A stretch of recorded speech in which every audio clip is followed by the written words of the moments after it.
فرزند زہرا یہ حالات برے ہیں۔ کاشانۂ بصیرت ایک ایسا مکمل یوٹیوب چینل جس پر محروم بصارت کے لیے بالخصوص اور تمام افراد کے لیے بالعموم سینکڑوں کی تعداد میں اسلامی کتب دستیاب ہیں۔ لہذا گزارش ہے کہ آپ اپنی ذمہ داری نبھاتے ہوئے کاشانۂ بصیرت کو سبسکرائب کرنے کے ساتھ ساتھ بیل آئیکن کو پریس کیجیے تاکہ آپ علم کے حصول کے ساتھ ساتھ مذہب اہل بیت کی اشاعت میں بھی اہم کردار ادا کرتے رہیں۔ کاشانۂ بصیرت، کاشانۂ بصیرت، کاشانۂ بصیرت۔ فرزند زہرا یہ حالات برے ہیں۔ السلام علیکم ورحمۃ اللہ وبرکاتہ۔ سامعین، آپ سماعت فرما رہے ہیں علامہ طالب جوہری صاحب کی کتاب حدیث کربلا۔ آج ہم آپ کے سامنے اس کی 8ویں ریکارڈنگ پیش کر رہے ہیں، صفحہ نمبر 86۔ عنوان ہے عابس کا اعلان۔ اس مجمع میں عابس بن شبیب شاکری بھی تھے۔ وہ اٹھے اور حمد و ثناء الہی کے بعد کہا کہ کوفے والوں کے سلسلے میں یہ بات نہیں کروں گا، اور میں جانتا بھی نہیں ہوں کہ ان کے دلوں میں کیا ہے، لیکن میں خدا کی قسم کھاتا ہوں کہ میں جو کہہ رہا ہوں وہ میرے ضمیر کی آواز ہے، اور میں اسے پورے یقین کے ساتھ کہہ رہا ہوں، اور وہ یہ ہے کہ میں اپنے آپ کو اس بات پر ثابت قدم پاتا ہوں کہ جب بھی آپ کو میری مدد کی ضرورت ہوگی میں اس سے دریغ نہیں کروں گا، اور میں آپ کی ہمراہی میں اپنی اس تلوار سے آپ کے دشمنوں سے جنگ کروں گا، اور میرے اس ارادے میں سوائے مرضی الہی اور ثواب آخرت کے کچھ بھی نہیں ہے، یہاں تک کہ میں اپنے اللہ سے ملاقات کروں۔ اس کے بعد حبیب بن مظاہر اٹھ کے کھڑے ہوئے اور عابس سے کہا کہ اللہ تم پر اپنا رحم و کرم فرمائے، جو کچھ بھی تمہارے دل میں تھا وہ تم نے مختصر جملوں میں بیان کر دیا۔ پھر مسلم سے مخاطب ہو کر کہا، خدا کی قسم میں بھی عابس کی طرح آپ کی نصرت میں ثابت قدم ہوں۔ اس کے بعد سعید بن عبداللہ حنفی اٹھے اور انہوں نے بھی عابس اور حبیب کی طرح اظہار وفاداری اور وعدہ نصرت کیا۔ اہل کوفہ مسلسل جناب مسلم کی خدمت میں حاضر ہوتے، امام حسین کا خط سنتے اور گریہ و زاری کے ساتھ وفاداری کا اعلان کرتے۔ یہ روایت نفس المحموم صفحہ نمبر 83 پر موجود ہے۔ عنوان ہے مسلم کا خط، صفحہ نمبر 87۔ 18,000 کی بیعت سے مسلم بن عقیل کو اپنے فرض میں کامیابی کی صورت نظر آئی تو انہوں نے امام حسین علیہ السلام سے یہ درخواست کی کہ خط پہنچتے ہی آپ کوفے کی طرف روانہ ہو جائیں۔ یہ روایت بحار الانوار کی جلد نمبر 44 صفحہ نمبر 336، البدایۃ والنہایہ جلد نمبر 8 صفحہ نمبر 163 اور مسیر الاحزان صفحہ نمبر 53 پر موجود ہے۔ قیس بن محصر سیدوی اور عابس بن شبیب شاکری مسلم کا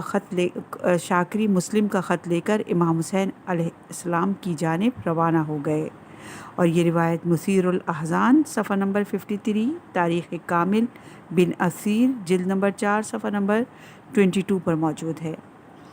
نعمان بن بشیر۔ کوفے کے والی نعمان بن بشیر کو جب مسلم کے آنے اور بیعت لینے کی خبر ملی تو اس نے منبر سے خطبہ دیا۔ حمد و ثناء الہی کے بعد اہل کوفہ کو مخاطب کر کے کہا، اے خدا کے بندو، تقوی اختیار کرو، فتنہ و فساد کا سبب نہ بنو، نہ خون ریزی ہوگی، لوگ قتل ہوں گے اور اموال ضائع ہوں گے۔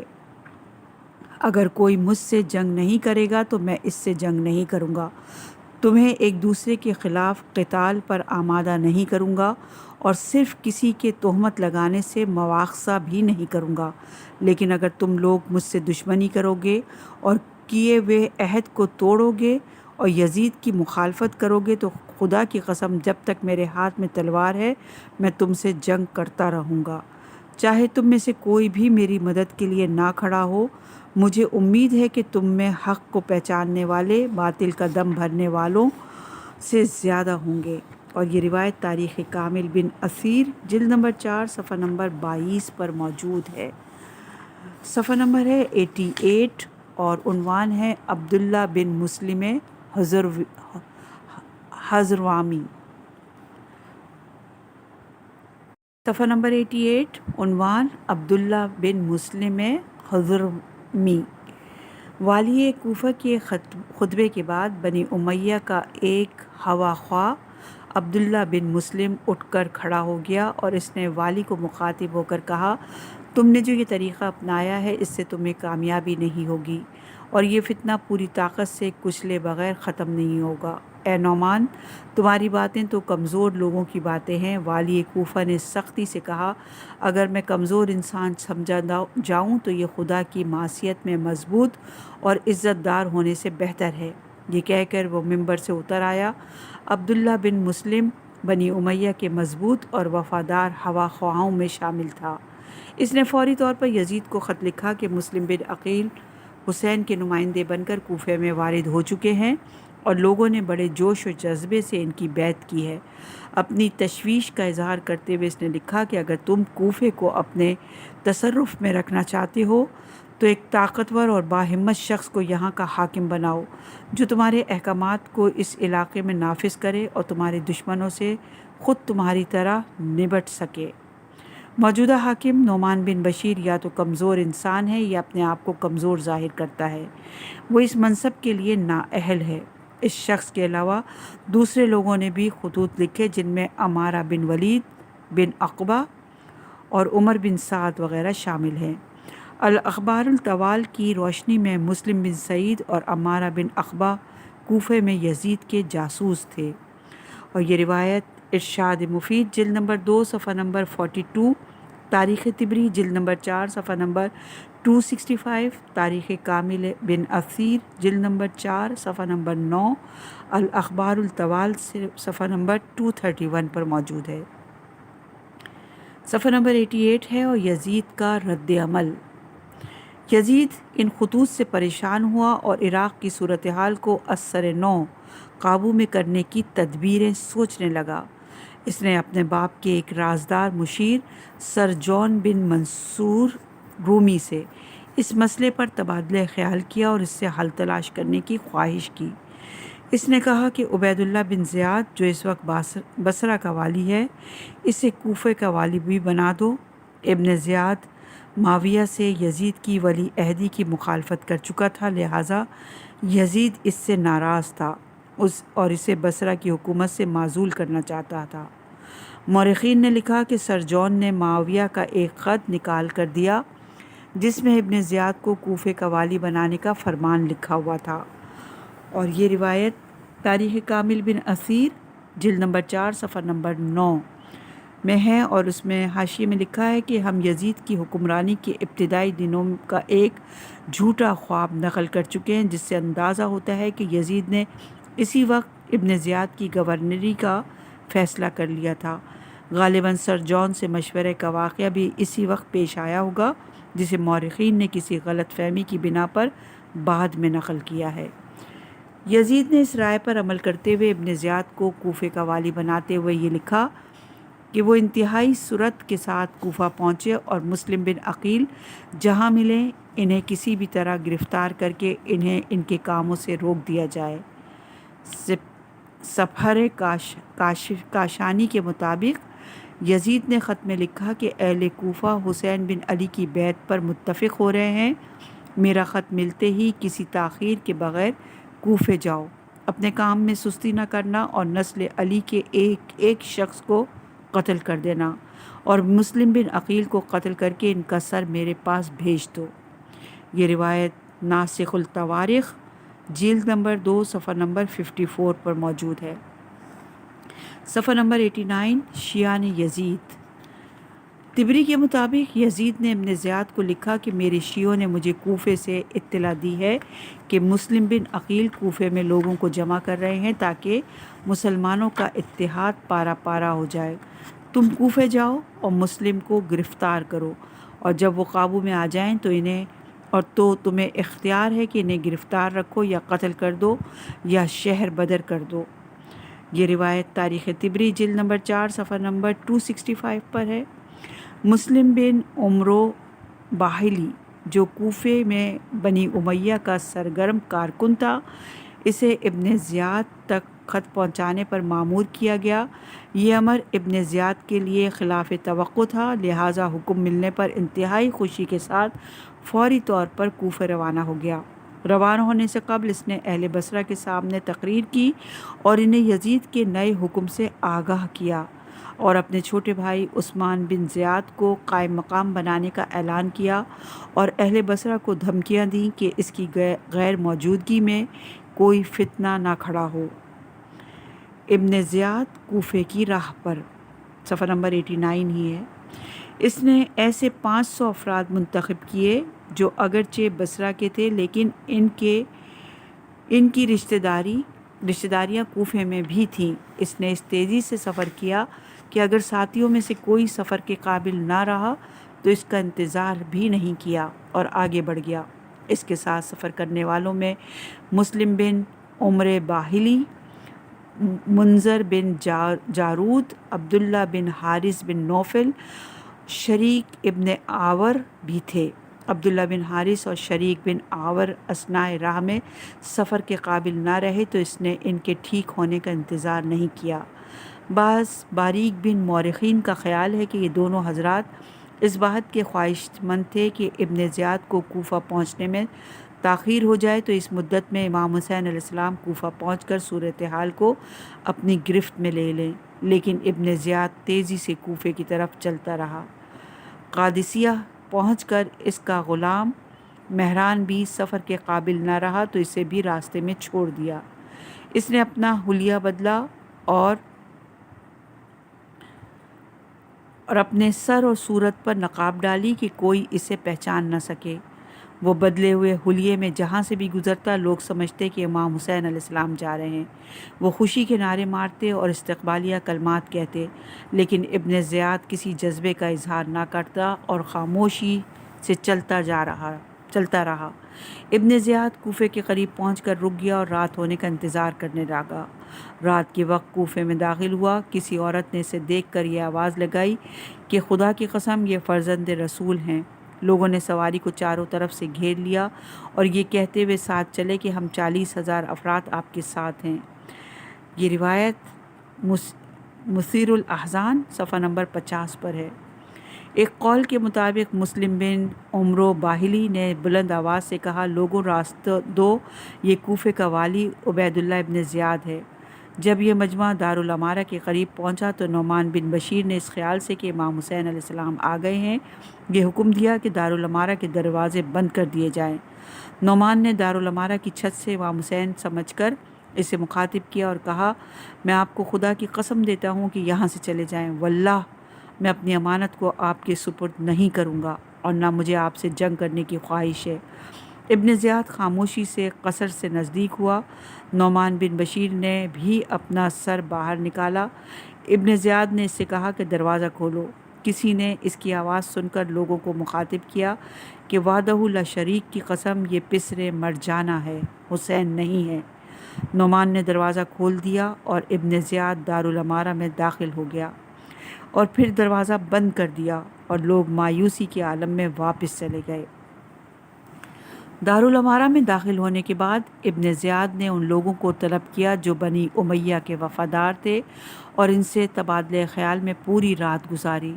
صبح کو مسجد کوفہ میں تقریر کی اور یزید کی طرف سے اپنے والی کوفہ بن جانے کا اعلان کیا اور یہ اعلان کیا کہ جو لوگ اس کا ساتھ دیں گے انہیں انعامات اور جائزوں سے نوازا جائے گا اور دشمنوں کو عبرتناک سزائیں دی جائیں گی۔ پھر شہر کے معززین اور سربراہانوں کو 2 اشخاص کو طلب کر کے ان سے مختلف قسم کے افراد کی فہرستیں طلب کی اور انہیں دھمکیاں دیتا رہا۔ پھر بھی کہا کہ محلوں کے اشخاص یزید کے مخالفین کو جاننے پہچاننے کے باوجود اگر ہمیں ان کی اطلاع نہیں دیں گے تو بیت المال سے ان کا وظیفہ بند کر دیا جائے گا اور انہیں ان کے گھر کے دروازوں پر پھانسی دے دی جائے گی۔ صاحب مسیر الاحزان کے مطابق اس نے دوران گفتگو یہ بھی کہا کہ اس ہاشمی شخص تک میرا یہ پیغام پہنچا دو کہ میرے غصے سے بچنے کی کوشش کرے۔ یہ مسلم بن عقیل کی طرف اشارہ تھا۔ اس نے دوسرے دن پھر مسجد میں تقریر کی اور دھمکیاں دینے کے بعد کہا، حکومت اپنے مخصوص ہتھ کنڈوں سے کی جاتی ہے، میں گناہ گاروں کے بدلے بے گناہ کو، غائب کے بدلے حاضر کو اور دوست کے بدلے دوستوں کو پکڑ لوں گا۔ یہ سن کر ایک شخص اسد بن عبداللہ مری اٹھ کر کھڑا ہوا اور اس نے کہا، اے امیر، یہ عمل تو قرآن کے خلاف ہے، اس لیے کہ اللہ کا ارشاد ہے، کوئی شخص بھی دوسرے کے جرم کا ذمہ دار نہیں۔ ابن زیاد نے اس کے جواب میں خاموشی اختیار کی اور ممبر سے اتر آیا۔ یہ روایت الفتوح جلد نمبر 5 صفحہ نمبر 40 پر ہے۔ صفحہ نمبر 91 ہانی بن عروہ۔ مسلم بن عقیل کو ابن زیاد کی حرکتوں کی اطلاع ملی تو مختار کے گھر سے ہانی بن عروہ کے گھر منتقل ہو گئے۔ ہانی نے حفاظت کو مد نظر رکھتے ہوئے اپنی خلوت سرا کا ایک حجرے میں مسلم کو ٹھہرایا۔ شیعہ نے علی پوشیدہ طور پر ملاقات کے لیے آتے رہتے تھے اور اس سلسلے میں پوری رازداری کا خیال رکھتے تھے۔ یہ روایت ارشاد مفید جلد نمبر 2 صفحہ نمبر 45 پر ہے۔ ہانی کوفہ کے مشہور قاری اور شہر کے نمایاں فرد تھے۔ اہم موقعوں پر 4000 سوار اور 8000 پیادے ان کے ساتھ ہوتے تھے۔ قبیلہ کندہ سے ان کا معاہدہ تھا، جب وہ انہیں طلب کرتے تو 30,000 کا لشکر ان کے پاس ہو جاتا تھا۔ رسول اکرم صلی اللہ علیہ وآلہ وسلم کے صحابی اور علی کے مخصوص ساتھیوں میں سے تھے، جمل اور صفین اور نہروان میں شریک تھے۔ شہادت کے وقت ان کی عمر 90 سال تھی۔ شریک بن آوار کو ابن زیاد نے کوفے کے راستے میں چھوڑ دیا تھا۔ اس نے کوفہ پہنچ کر ہانی بن عروہ کے گھر قیام کیا۔ دوران گفتگو وہ ہانی کو آمادہ کرتا تھا کہ مسلم کے مقاصد کی تکمیل میں مسلم کی مدد کریں۔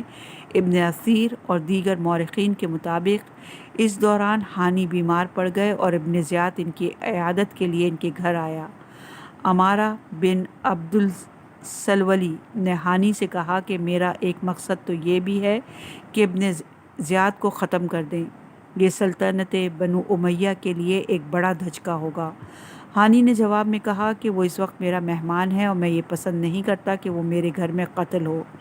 ابن زیاد عیادت کے بعد واپس ہو گیا۔ یہ روایت تاریخ کامل بن اثیر جلد نمبر 4 صفحہ نمبر 10 پر ہے۔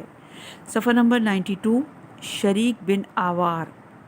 کچھ دنوں بعد شریک بن آوار بھی بیمار ہوا۔ ابن زیاد نے کسی قاصد کے ذریعے یہ پیغام بھیجا کہ وہ رات کو شریک کی عبادت کے لیے آئے گا۔ شریک نے مسلم بن عقیل سے کہا کہ جب ابن زیاد آ کر میرے پاس بیٹھ جائے تو آپ اسے قتل کر کے کوفے کی امارات کو اپنے قابو میں کر لیں۔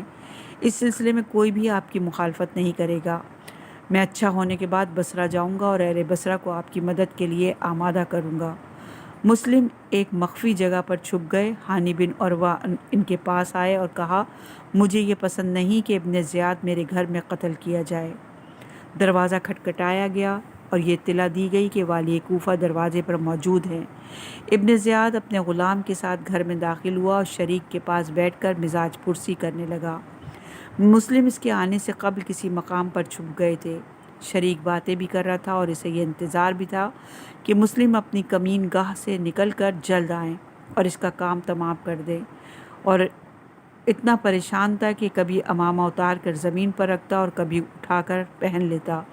جب مسلم پھر بھی نہ نکلے تو اس نے بلند آواز سے چند شعر پڑھے جس میں مسلم کو یہ اشارہ تھا کہ باہر نکل کر ابن زیاد کو قتل کر دے۔ بے موقع شعر پڑھنے پر ابن زیاد نے شریک سے کہا کہ تمہارا کیا مطلب ہے؟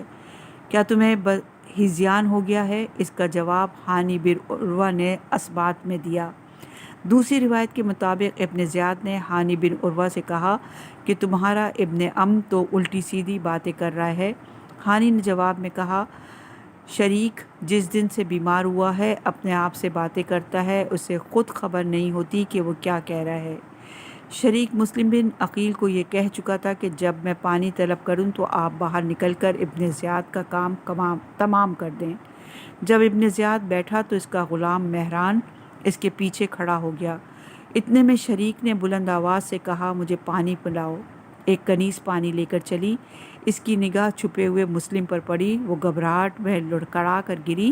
اتنے میں شریک نے پھر آواز دی مجھے پانی پلاؤ۔ جب کوئی پانی نہ لایا تو تیسری بار آواز دی وائے ہو تم پر، مجھے پانی پلاؤ، چاہے اس کی قیمت میری جان ہی کیوں نہ ہو۔ اس صورتحال سے ابن زیاد کا غلام چوکنا ہو گیا۔ اس نے ابن زیاد کے ہاتھ کو دبایا، فوراً جانے کے لیے اٹھ کھڑا ہوا۔ شریک نے ابن زیاد سے کہا میں تم سے وصیت کرنا چاہتا ہوں۔ اس نے جواب دیا کہ میں دوبارہ آؤں گا اور چلا گیا۔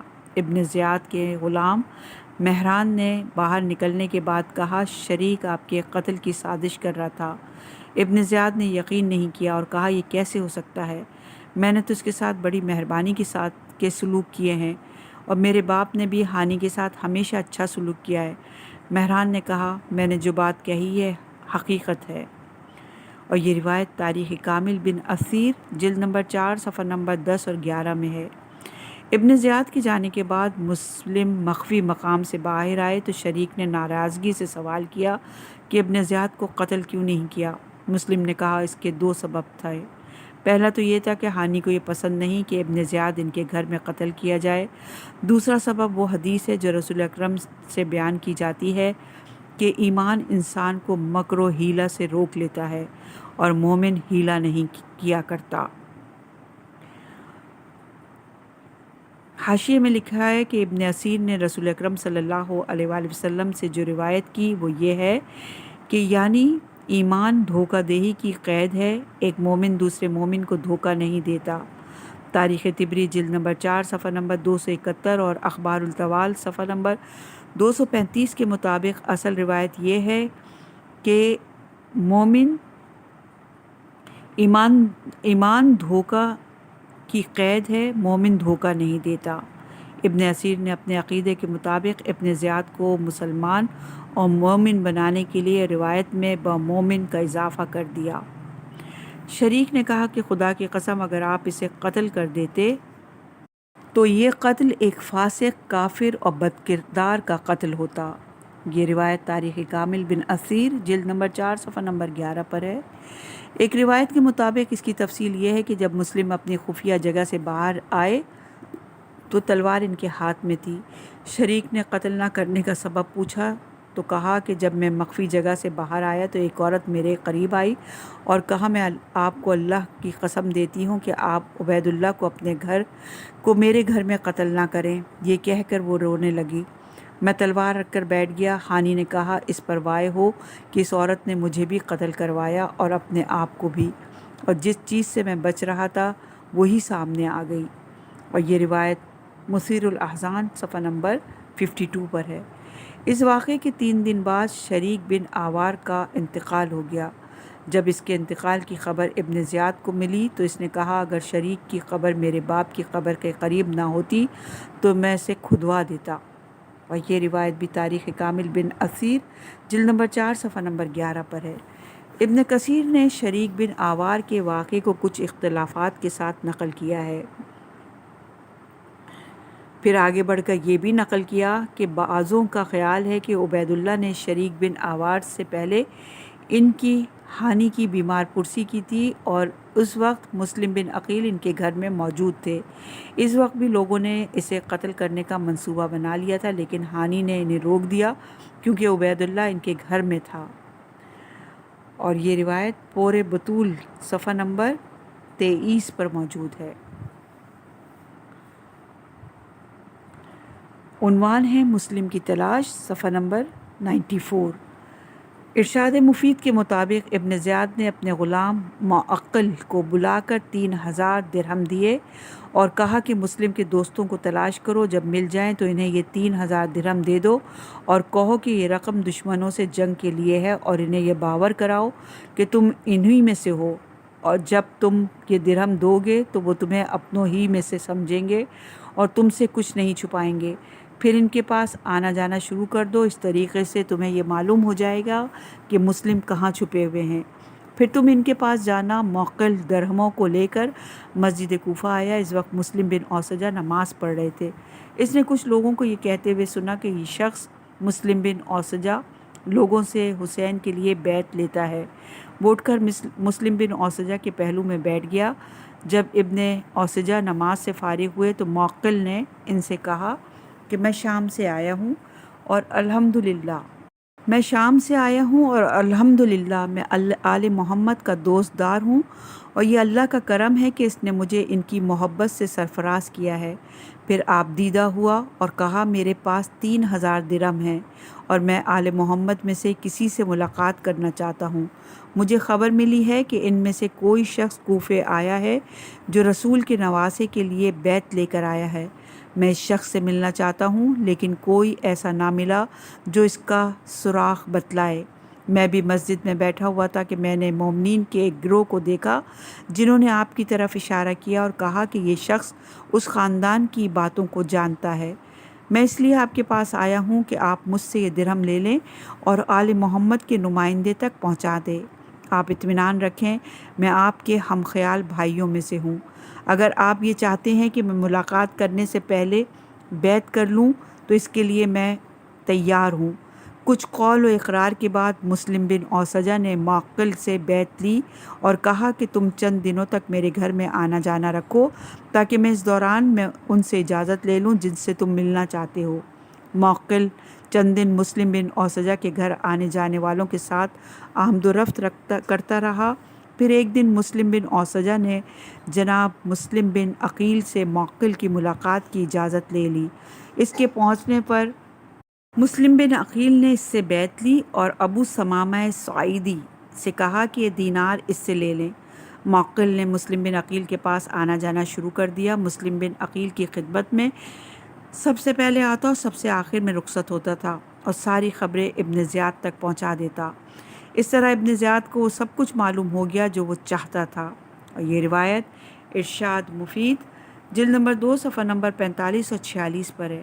معقل کی اطلاعات رسانی سے ابن زیاد کو معلوم ہو گیا کہ مسلم بن عقیل ہانی بن عروہ کے گھر میں پوشیدہ ہیں۔ وہ اس فکر میں تھا کہ ہانی بن عروہ پر قابو پا کر مسلم اور ان کے ساتھیوں کو گرفتار کرے، لیکن ہانی کی بلند حیثیت عرفی اور جلالت قدر سے خوف تھا۔ ان کی گرفتاری سے شہر کوفہ اور قبائل عرب میں ایک بڑی شورش پیدا ہو جائے گی۔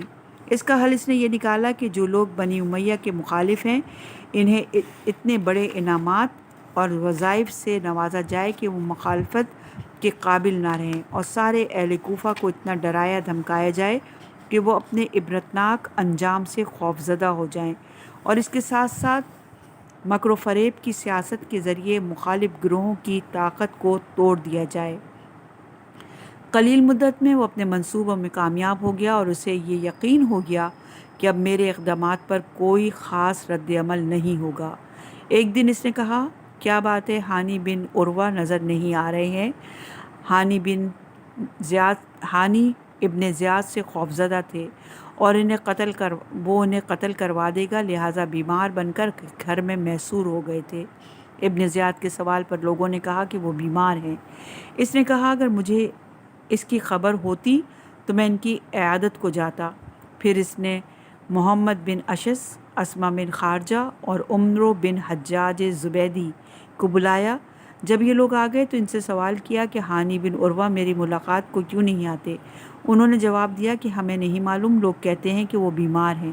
ابن زیاد نے کہا میں نے سنا ہے کہ وہ اب صحت مند ہو گئے ہیں اور اپنی ڈیوڑی پر نشست بھی کرتے ہیں۔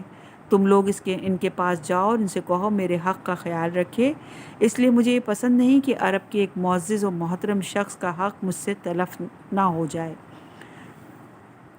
افراد مذکورہ ہانی کے پاس آئے۔ اس وقت جھٹ پٹا تھا اور ہانی اپنی ڈیوڑی میں بیٹھے ہوئے تھے۔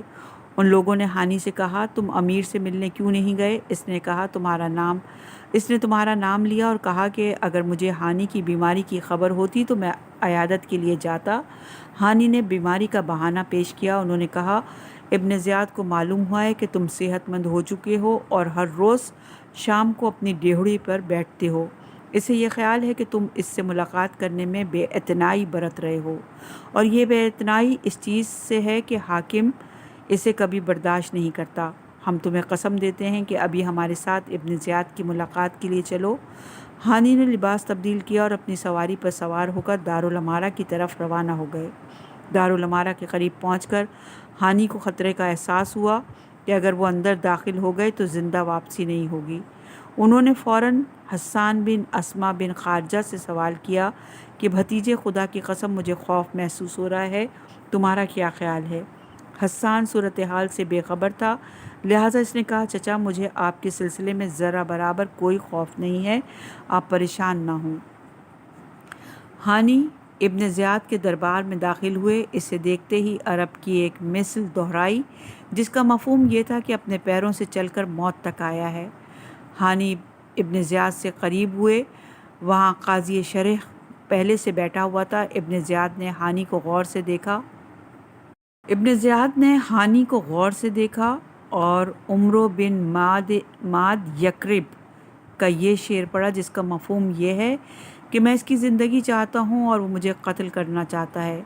اس سے قبل ابن زیاد ہانی سے بہت زیادہ عزت و احترام سے پیش آتا تھا۔ انہوں نے ابن زیاد سے جب یہ شعر سنا تو کہا، امیر آپ کو کیا ہو گیا ہے؟ ابن زیاد نے کہا، اے ہانی باز آ جاؤ، یہ تم اپنے گھر میں یزید اور مسلمانوں کے ضرر اور نقصان کے کام کیوں کر رہے ہو؟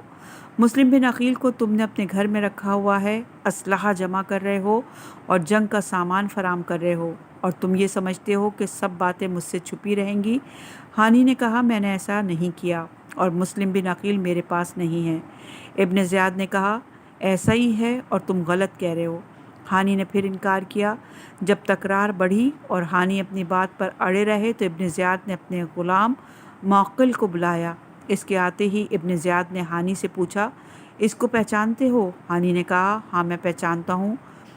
ہانی پوری صورتحال کو سمجھ کر سناٹے میں آ گئے، سر جھکا کر چپ بیٹھ گئے، پھر ہوش و حواس کو مجتمع کر کے بولے کہ کان کھول کر سنو اور میری بات کا یقین کرو۔ خدا کی قسم میں جھوٹ نہیں بول رہا ہوں، اللہ گواہ ہے کہ میں نے مسلم کو اپنے گھر آنے کی دعوت نہیں دی تھی اور مجھے ان کے کاموں کے بارے میں کسی قسم کی اطلاع نہیں تھی۔ پھر وہ میرے گھر پر آئے اور رہنے کی خواہش کی۔ مجھے شرم محسوس ہوئی کہ انہیں مہمان نہ بناؤں، لہٰذا میں نے انہیں ٹھہرایا اور ان کی میزبانی کی۔ پھر اس کے آگے کی بات کو تو آپ کو معلوم ہی ہے، لہٰذا اگر آپ یہ چاہتے ہیں کہ میں آپ سے مضبوط عہد کروں تو پھر کسی غلط فہمی کا اندیشہ نہ رہے، اور میں اپنی وفاداری کا اعلان کروں تو مجھے اجازت دیں کہ میں پلٹ کر مسلم کے پاس جاؤں اور ان سے یہ کہہ دوں کہ وہ میرا گھر چھوڑ دیں اور جہاں چاہتے ہیں چلے جائیں، میں انہیں حفاظت و ضمانت سے فارغ کر کے واپس آتا ہوں۔ ابن زیاد نے کہا، میں خدا کی قسم جب تک تم مسلم کو میرے سپرد نہ کر دو میں تمہیں نہ چھوڑوں گا۔ ہانی نے کہا، خدا کی قسم میں یہ کام نہیں کروں گا۔ کیا میں اپنے مہمان کو اس لیے تمہارے حوالے کر دوں کہ تم اسے قتل کر دو؟ ابن زیاد نے کہا، خدا کی قسم تمہیں لانا ہوگا۔ ہانی نے جواب میں کہا، خدا کی قسم میں انہیں نہیں لاؤں گا۔ جب بحث و تکرار بڑھی تو مسلم بن عمرو باہلی اٹھا اور اس نے کہا کہ مجھے ہانی کے ساتھ خلوت میں بات کرنے کی اجازت دیں تاکہ میں ہانی کو سمجھاؤں۔ پھر اس نے کچھ دور لے جا کر ہانی کو سمجھانا شروع کیا۔ ابن زیاد نے دور سے ان کی گفتگو سنی۔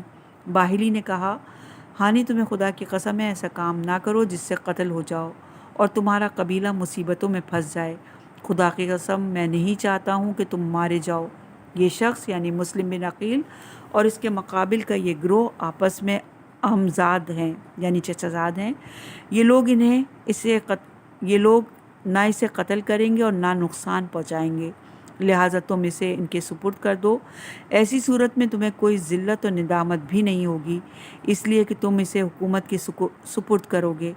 ہانی نے کہا کہ اللہ گواہ ہے کہ یہ کام میرے لیے باعث ننگ و عار ہے، جسے میں نے پناہ دی اسے دشمن کے حوالے کر دوں، جبکہ میں زندہ بھی ہوں اور صحت مند بھی۔ میرے کان آنکھ کام کر رہے ہیں، میرے بازو مضبوط ہیں اور میری مدد کرنے والے کثیر تعداد میں ہیں۔ خدا کی قسم اگر میں تنہا ہوتا اور کوئی میرا یار و ناصر نہ ہوتا جب بھی میں اسے سپرد نہ کرتا اور اس کے لیے مر جاتا۔ باہلی نے ہانی کو قسمیں دینی شروع کی۔ انہوں نے جواب میں یہی کہا کہ خدا کی قسم میں مسلم بن عقیل کو ابن زیاد کے سپرد نہیں کروں گا۔ ابن زیاد نے یہ سن کر حکم دیا کہ ہانی کو میرے قریب لاؤ۔ جب ہانی قریب لائے گئے تو ابن زیاد نے کہا کہ مسلم کو میرے پاس لاؤ ورنہ تمہیں قتل کر دوں گا۔ ہانی نے جواب میں کہا اس صورت میں خونریز تلواریں تمہارے گھر کو گھیر لیں گی۔ ابن زیاد نے کہا مجھے تلواروں سے ڈراتے ہو؟ پھر حکم دیا کہ اسے میرے نزدیک لاؤ۔ پھر اپنے ہاتھ کی چھڑی سے ہانی کے چہرے پر ضرب لگائی، پھر ناک، پیشانی اور رخساروں پر اتنی ضربیں لگائیں کہ ان کی ناک ٹوٹ گئی اور خون ان کے چہرے اور داڑھی پر پھیل گیا اور ان کی پیشانی کا گوشت لٹک کر ان کے چہرے پر آ گیا۔ ابن زیاد کی چھڑی ٹوٹ گئی۔ ہانی نے ابن زیاد کے ایک سپاہی سے جھپٹ کر تلوار چھیننا چاہی لیکن کامیاب نہ ہو سکے۔ پھر ابن زیاد نے ہانی سے کہا خارجی تو ختم ہو گئے تھے، تم کیسے خارجی ہو گئے؟ تمہارا خون میرے لیے حلال ہے۔ پھر سپاہی ہانی کو کھینچتے ہوئے ایک کمرے میں لے گئے اور دروازہ بند کر دیا اور ابن زیاد کے حکم سے نگراں بھی مقرر کر دیے گئے۔ پھر حسان بن اسما اٹھ کے کھڑا ہوا اور اس نے کہا یہ ہانی کو خارجی کہنے کا ڈھونگ ختم کرو، تم اس بہانے سے اسے ختم نہیں کر سکتے۔ تم نے ہمیں حکم دیا کہ ہم ہانی کو تمہارے پاس لائیں تو ہم انہیں لے آئے، پھر تم نے ان کی ناک اور چہرے پر ضربیں لگا کر انہیں ایسا مجروح کیا کہ ان کا خون داڑھی اور چہرے پہ پھیل گیا، اب تم انہیں قتل کرنا چاہتے ہو؟ ابن زیاد نے کہا تم یہیں ہو۔ پھر اس کے حکم سے حسان کو بھی ضربیں لگائیں اور اسے ایک گوشے میں بٹھا دیا۔ محمد بن اشس نے کہا کہ ہم امیر کی خوشی پر خوش ہیں، چاہے وہ ہمارے فائدے میں ہو یا نقصان میں، اس لیے امیر ہمارا بڑا بھی ہے اور سردار بھی۔ یہ روایت مشیر الاحزان صفحہ نمبر 53 سے ہے، 53 اور اس سے آگے بھی ہے۔ عمرو بن حجاج زبیدی کو یہ اطلاع ملی کہ ہانی کو قتل کر دیا گیا تو اس نے قبیلہ مزہج کے جوانوں کے ساتھ آ کر ابن زیاد کے قصر کا محاصرہ کیا۔ وہ ایک بڑی تعداد کے ساتھ آیا تھا۔ اس نے آواز دی کہ میں عمرو بن حجاج زبیدی ہوں اور میرے ساتھ قبیلہ مزہج کے جوان ہیں۔ ہم نے خلیفہ کی اطاعت سے انکار نہیں کیا اور نہ ہم مسلمانوں سے الگ ہیں۔ ہمارے بزرگ قبیلہ ہانی کو کیوں قتل کیا گیا؟ ابن زیاد کو بتلایا گیا کہ قبیلہ مزہج نے آ کر دارالامارہ کو گھیر لیا ہے۔ ابن زیاد نے قاضی شرح سے کہا کہ پہلے ان کے بزرگ یہ قبیلہ ہانی کو جا کر دیکھو، پھر باہر نکال کر اہل قبیلہ کو بتاؤ کہ اسے قتل نہیں کیا گیا، وہ زندہ ہے۔ شرح اس کمرے میں آیا جس میں ہانی بند تھے۔ ہانی نے شرح کو دیکھتے ہی کہا اے اللہ، اے مسلمانوں، میرے قبیلے کے لوگ ہلاک ہو گئے، کہاں ہیں متقی لوگ، کہاں ہیں اہل شہر؟ وہ یہ جملے کہتے جاتے تھے اور خون ان کی داڑھی پر بہتا جاتا تھا۔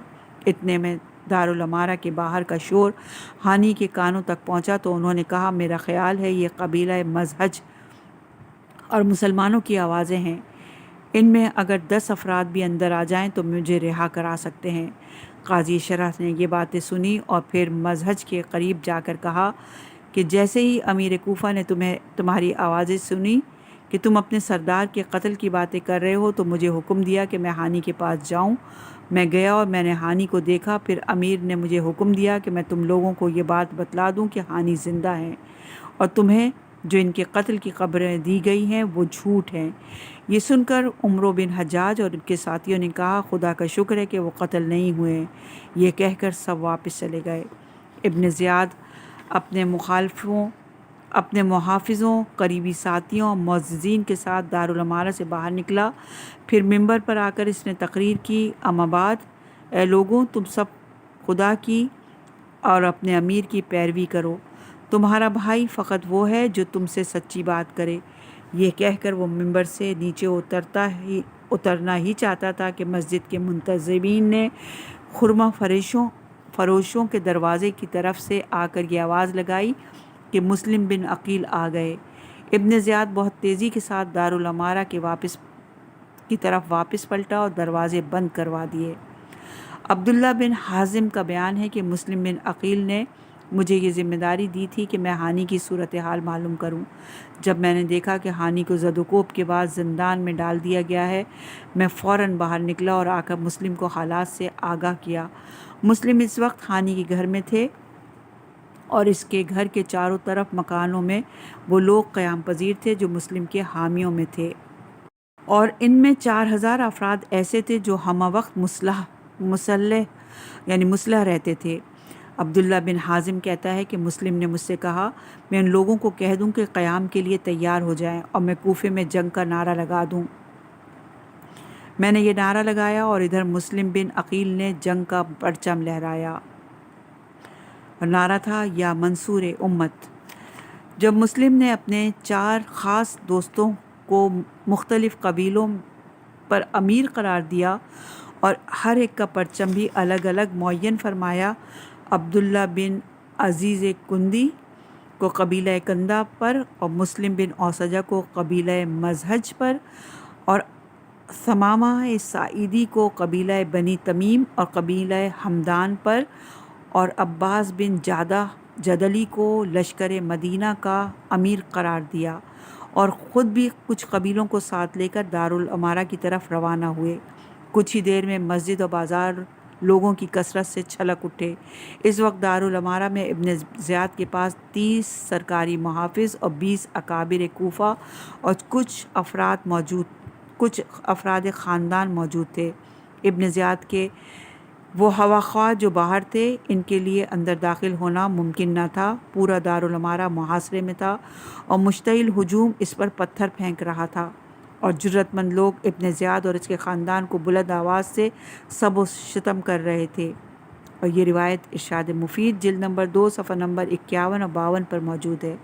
ابن زیاد کوفیوں کی اس بغاوت سے گھبرایا ہوا تھا۔ اس نے کثیر بن شہاب کو بلا کر کہا کہ قبیلہ بنی مزہج میں تمہارے دوست بہت ہیں، تم باہر جاؤ اور جو دوست تمہاری بات مانے ان کے ساتھ مل کر یزید کی کڑی سزاؤں سے لوگوں کو ڈراؤ اور دھمکاؤ اور جنگ کی ہولناکیوں اور اس کے انجام کا بھی خوب خوف دلاؤ اور کوشش کرو کہ یہ لوگ مسلم کا ساتھ چھوڑ دیں۔